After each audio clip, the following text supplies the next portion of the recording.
اعوذ باللہ من الشیطان الرجیم بسم اللہ الرحمن الرحیم۔ سورہ محمد کی آیت نمبر 15 پڑھ رہا ہوں۔ مثل الجنت التي وعد المتقون، جنت کی مثال جس کا وعدہ ڈرنے والوں سے کیا گیا ہے، اس کی کیفیت یہ ہے، فیہا انہار من ماء غیر آسن، اس میں نہریں ہیں ایسے پانی کی جس میں تغیر نہ ہوگا، وَأَنْهَارٌ مِّن لَبَنٍ لَّمْ يَتَغَيَّرْ طَعْمُهُ، اور نہریں ہوں گی دودھ کی جس کا مزہ نہیں بدلا ہوگا، وَأَنْهَارٌ مِّن خَمْرٍ لَّذَّةٍ لِّلشَّارِبِينَ، اور نہریں ہوں گی شراب کی جو پینے والوں کے لیے لذیذ ہوگی، وَأَنْهَارٌ مِّنْ عَسَلٍ مُّصَفًّى، اور نہریں ہوں گی شہد کی جو بالکل صاف ہوگا، وَلَهُمْ فِيهَا مِن كُلِّ الثَّمَرَاتِ وَمَغْفِرَةٌ مِّن رَّبِّهِمْ، اور ان کے لیے وہاں ہر قسم کے پھل ہوں گے اور ان کے رب کی طرف سے بخشش ہوگی، كَمَنْ هُوَ خَالِدٌ فِي النَّارِ وَسُقُوا مَاءً حَمِيمًا فَقَطَّعَ أَمْعَاءَهُمْ، کیا یہ لوگ ان جیسے ہو سکتے ہیں جو ہمیشہ آگ میں رہیں گے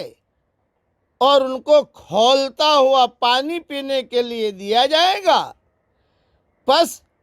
وہ ان کی آنتوں کو ٹکڑے ٹکڑے کر دے گا۔ اب تھوڑی سی تشریح سن لیجئے، تشریح تھوڑی سی دھیان سے سننا تو یہ آیت سمجھ میں آ جائے گی۔ دنیا میں تو پانی کسی جگہ کچھ دیر پڑا رہے تو اس کا رنگ متغیر ہو جاتا ہے اور اس کی بدبو اور ذائقے میں تبدیلی آ جاتی ہے، جس سے وہ مضر صحت ہو جاتا ہے۔ جنت کے پانی کی یہ خوبی ہوگی کہ اس میں کوئی تغیر نہیں ہوگا، یعنی اس کی بو اور ذائقے میں کوئی تبدیلی نہیں آئے گی۔ جب پیو تازہ اور صحت افزا۔ جب دنیا کا پانی خراب ہو سکتا ہے تو شریعت نے اسی لیے پانی کی بابت کہا ہے کہ یہ پانی اس وقت تک پاک ہے جب تک اس کا رنگ یا بو نہ بدلے، کیونکہ رنگ یا بو متغیر ہونے کی صورت میں پانی ناپاک ہو جائے گا۔ اور دودھ کے متعلق سن لیجئے، جس طرح دنیا میں وہ دودھ بعض مرتبہ خراب ہو جاتا ہے جو گایوں، بھینسوں اور بکریوں وغیرہ کے تھنوں سے نکلتا ہے، جنت کا دودھ چونکہ اس طرح جانوروں کے تھنوں سے نہیں نکلے گا بلکہ اس کی نہریں ہوں گی، اس لیے جس طرح وہ نہایت لذیذ ہوگا،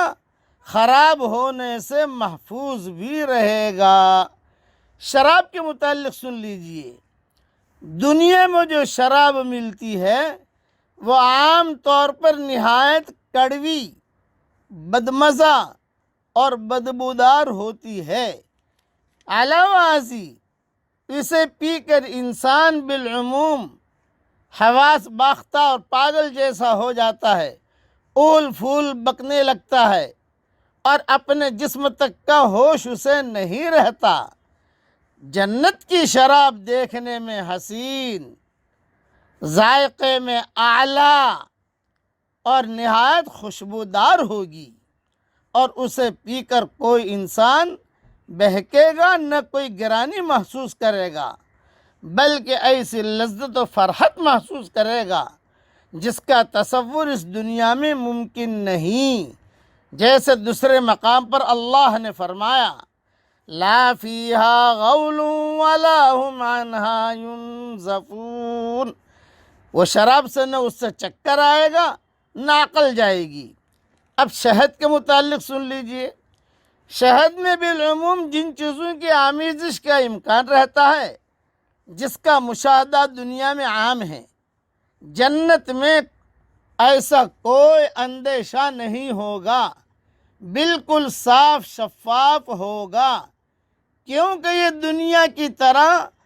مکھیوں سے حاصل کردہ نہیں ہوگا، بلکہ اس کی بھی نہریں ہوں گی۔ اسی لیے حدیث شریف میں آتا ہے، حضرت محمد صلی اللہ علیہ وسلم نے فرمایا جب بھی تم سوال کرو تو جنت الفردوس کی دعا کرو، اس لیے کہ وہ جنت کا درمیانہ اور اعلیٰ درجہ ہے، اور وہیں سے جنت کی نہریں پھوٹتی ہیں، اور اس کے اوپر رحمان کا عرش ہے۔ یہ روایت صحیح بخاری میں ہے۔ بس دعا کیجئے، پڑھیے میرے ساتھ، اے اللہ ہم سب کو جنت الفردوس عطا فرما، آمین، وآخر دعوانا ان الحمدللہ رب العالمین۔